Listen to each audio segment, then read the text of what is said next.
but I remember being very careful about how I worded what I was feeling about my birthday and him having missed it. An argument followed that. I got up out of bed. Johnny's side of the bed was closer to the door than mine. I remember him blocking the door, blocking me to get out, kind of shoving me down, and we had a verbal argument, and then that became a shoving match. I tried to shove him back.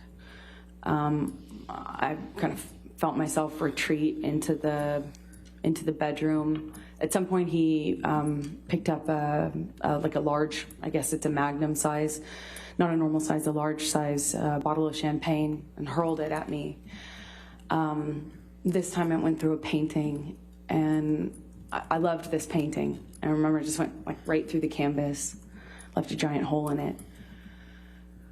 And I remember thinking we shouldn't have art in our bedroom anymore. And the fight continued into the salon area, which was outside of our bedroom at the top of the stairs. Johnny picked up my phone. I don't know why.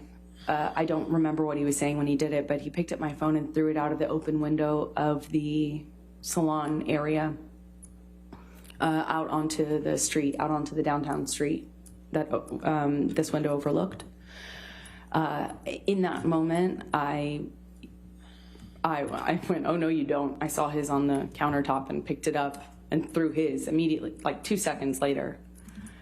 I didn't want to be stranded this time alone, meaning I didn't want to be the only one stranded without a phone, which had happened to me already several times before this from Johnny. So I picked up his phone, threw it as well.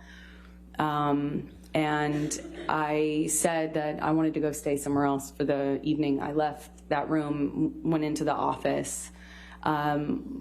We were still screaming names at each other and screaming at each other. And I walk around the side of his desk, and the next thing I know, he has me by the hair and he pulls me down, kind of, I hit the side of the desk. I remember things flying off of the side of the desk that I hit with my body. I remember trying to fight him off of me. At some point, we're back in my main bedroom, and I believe I was getting my toothbrush out of that bathroom, and when I came out, we had another shoving match, but this one, he kind of like, I remember he chest bumped me in this like bro-y way, chest bumped me and fell to the floor, and when I got back up, he kind of held me down by the shoulders down on the side of the bed, kind of held me, wrestled me down on the bed. I remember I got up once or twice before I ended up on the bed, and he grabbed me, did this thing that he did sometimes, and he taunt me, grabbed me by the pubic bone, pubic area. Just as best I can describe it is he kind of just pushed me down, held me down by it, and kind of pulled me into it, and he was asking me, kind of taunting me, asking me if I thought I was so fucking tough. You think you're such a fucking tough guy, huh? Are you so tough now? Look who's so tough. You want to be a man? Tough like a man now? That happened for a bit of time. I'm not quite sure. I think at some point he left. I remember at some point shortly after that, I remember he was still in the apartment when this happened, but I remember kind of collapsing on the floor and being exhausted. It's just, I remember feeling exhausted and crying and kind of throwing in the towel, if you will. I remember saying to him, just, can we not fight like this? Like, can we start over? Is there anything that we can do? Like, this is really messed up, but can we just not do this, please? Can we stop doing this? Just don't leave. It's my birthday. Let's just call it couch. Let's call it truce and not have it end like this. I don't want to have it end like this. I was just so tired.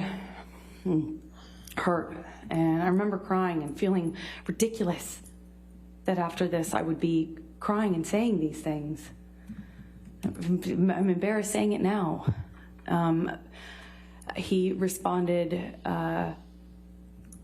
cruelly. He told me it's what I fucking deserve, and that I'd wake up alone, and that no one would ever love me because all of this, pointing to my face or body, all of this was gonna go away. No one would ever love me, or my tits sag, no one would ever love me, and I better get used to waking up alone.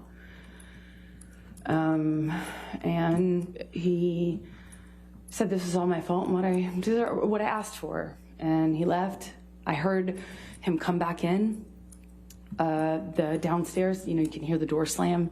I remember hearing it open and thinking, oh God, is this gonna happen again? What's going on now?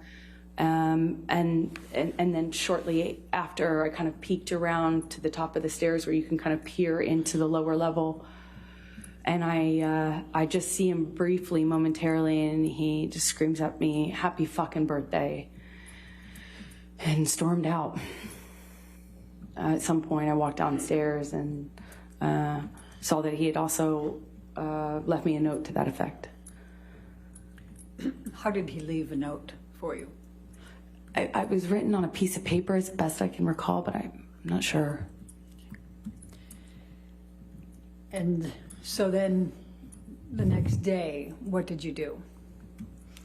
I texted, well, I can't say what I texted.